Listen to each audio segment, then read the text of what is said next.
Halo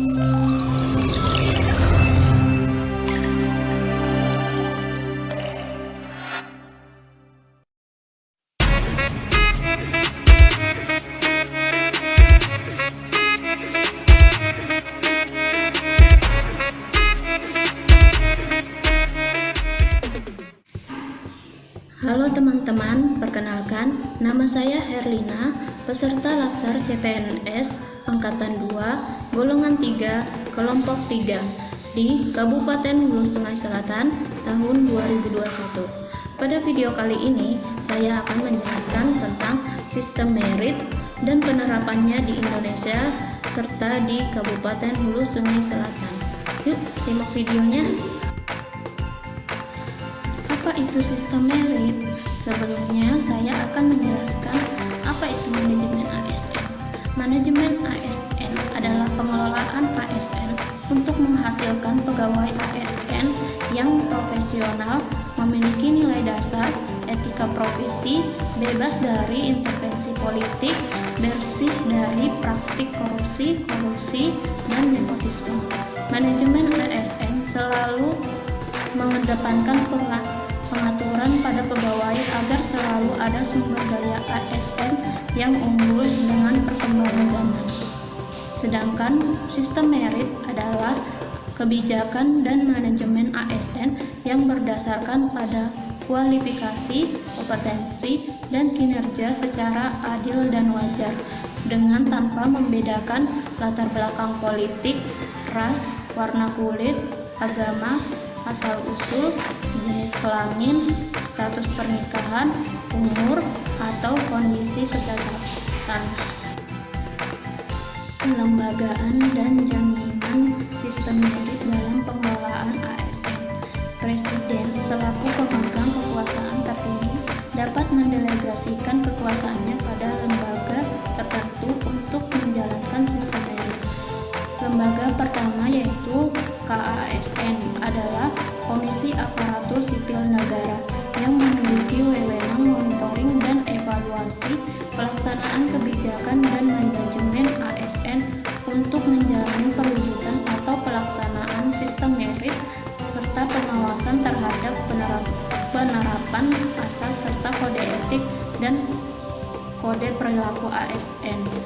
Yang kedua yaitu LAN adalah lembaga administrasi negara yang memiliki wewenang sebagai penelitian, pengkajian, kebijakan manajemen ASN, pembinaan dan penyelenggaraan pendidikan dan pelatihan ASN.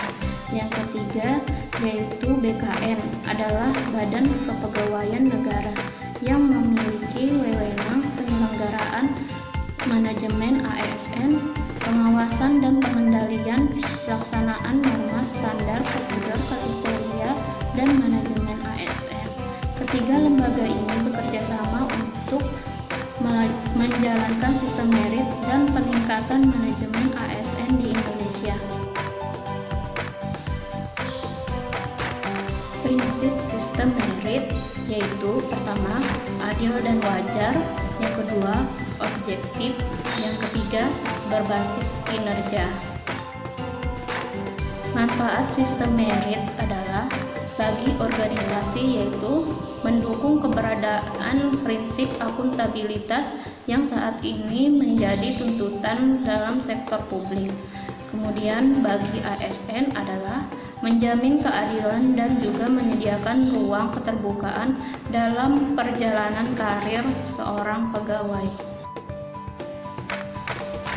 Ruang lingkup sistem merit yaitu melakukan rekrutmen, seleksi, dan promosi berdasarkan kompetisi yang terbuka dan adil dengan menyusun perencanaan sumber daya manusia aparatur secara berkelanjutan, memperlakukan pegawai ASN secara adil dan setara, mengelola pegawai ASN secara efektif dan efisien, memberikan remunerasi yang setara untuk pekerjaan-pekerjaan yang setara dengan memperhatikan hasil kinerja, memberikan penghargaan atas kinerja pegawai yang tinggi, memberikan hukuman atas pelanggaran disiplin, menjaga standar yang tinggi untuk integritas perilaku dan kepedulian untuk kepentingan masyarakat, menerapkan pengisian jabatan dengan uji kompetensi sesuai standar kompetensi jabatan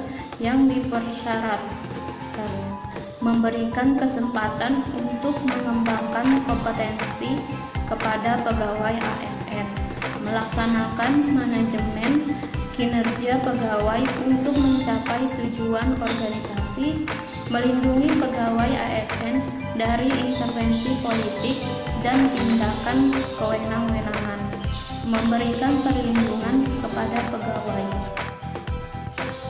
Penerapan sistem merit di Indonesia. Penerapan sistem merit diharapkan dapat membawa perubahan pada birokrasi, terutama dalam perencanaan, pengembangan karir, dan lain-lain. Oleh karena itu, dalam penerapannya akan memungkinkan terbentuknya tatanan yang lebih adil dan profesional. Selain itu, sistem merit juga merupakan suatu model perekrutan bagi para calon pegawai yang didasarkan pada prestasi, kompetensi, keahlian, serta pengalaman yang dimilikinya. Sejak tahun 2013, ujian seleksi calon pegawai negeri sipil atau CPNS telah memanfaatkan sistem komputer atau CAT. Pemerintah menjamin kejujuran dan objektivitas dari sistem CAT sehingga dapat menghindari segala bentuk kecurangan peserta tes. Sistem CAT diharapkan dapat mengukur kemampuan peserta tes secara objektif dalam waktu yang relatif singkat. Beberapa keuntungan penggunaan sistem ini antara lain yaitu lebih kompetitif dan adil. Selain dapat menyaring sumber daya manusia yang kompeten, sistem merit dinilai dapat mengurangi terjadinya korupsi dan mencegah nepotisme dalam birokrasi. Salah satu contoh penerapan sistem merit di Indonesia adalah pada saat penerimaan seleksi CPNS tahun 2019 yang lalu ataupun 2021 ini, di mana setiap instansi masing-masing pemerintah mengajukan formasi pengadaan CPNS ke BKN dan nantinya formasi tersebut disetujui atau ada beberapa formasi yang tidak disetujui. Pemerintah memberikan kepada warga negara Indonesia untuk mengikuti seleksi CPNS ini, tentunya dengan persyaratan yang sesuai dengan kualifikasi jabatan yang akan dipilih. Selanjutnya, penerapan sistem merit di Kabupaten Hulu Sungai Selatan, yaitu dilaksanakannya pengadaan dan pelaksanaan seleksi CPNS di ruang lingkup pemerintahan Kabupaten Hulu Sungai Selatan tahun 2019 ataupun tahun 2021 ini, yaitu pengadaan CPNS dan PPPK yang mensyaratkan kompetensi jabatan, pangkat dan kualifikasi tertentu berdasarkan analisa jabatan dan analisa beban kerja. Untuk tahapan seleksi CPNS ini dimulai dari seleksi administrasi, kemudian dilanjutkan dengan tes berbasis CAT. Dilaksanakan pada tes berikutnya, yakni tes seleksi kompetensi dasar dan seleksi kompetensi bidang. Sistem CAT ini diklaim bebas akan kecurangan. Diharapkan melalui sistem CAT ini akan memperoleh ASN yang profesional, unggul, dan sesuai kualifikasi dan kompetensi. Demikian video penjelasan tentang sistem merit dari saya, semoga bermanfaat.